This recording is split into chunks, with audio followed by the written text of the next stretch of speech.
स्थान असेल त्या ठिकाणी नारळ फोडण्याचा कार्यक्रम राष्ट्रवादी काँग्रेस अजितदादा गटाचा या ठिकाणी आयोजित केलेला आहे. त्याचं कारण असं आहे की यापूर्वी मोठा कार्यक्रम आम्ही नारळ फोडण्याचा ठेवला, परंतु त्या दिवशी दादाचं निधन झालं त्या दिवशी आमचा कार्यक्रम होता. पण अचानक दादाचा विमान अपघात झाला आणि दादा गेले.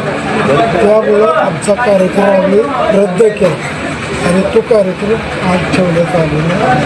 ही निवडणूक अतिशय महत्त्वाची अशी निवडणूक आहे, कारण जिल्हा परिषदेमध्ये ही 7व्यांदा निवडणूक होत आहे. त्याचं कारण असं आहे की सर्वसामान्य माणसाला अजूनही आज स्वातंत्र्य मिळून 77 वर्षे जरी झाली असली तरी अजून स्वतः सामान्य माणूस ऑफिसमध्ये जाऊन स्वतःचं काम करू शकत नाही. कारण त्याच्यावर जो काही पगडा आहे अधिकारी लोकांचा, तर तो त्या ठिकाणी जाऊन निवडू शकत नाही. म्हणून आमच्यासारखा एखादा माणूस काम करणार, सामान्य माणसाचं काम करणारा जिल्हा परिषदमध्ये असला पाहिजे. कारण जिल्हा परिषद ही अतिशय सामान्य लोकांच्या दृष्टिकोनातून विकासाच्या दृष्टिकोनातून खूप महत्त्वाची संस्था आहे आणि त्या ठिकाणी आपण असणं हे महत्त्वाचं आहे. कारण या आता जवळजवळ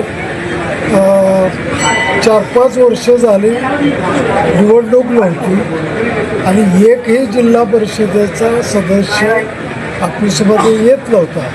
पण मी मात्र दररोज 12 ते 6 वाजेपर्यंत जिल्हा परिषदेमध्ये थांबून जिल्ह्यातून आणि आपल्या मतदारसंघातून येणाऱ्या माणसाला त्याचं काम विचारून तो कोण आहे, कुठला आहे, कधीही कुणाला नाव गाव पत्ता विचारला नाही. फक्त काम, तुमचं काय काम आहे एवढं सांग.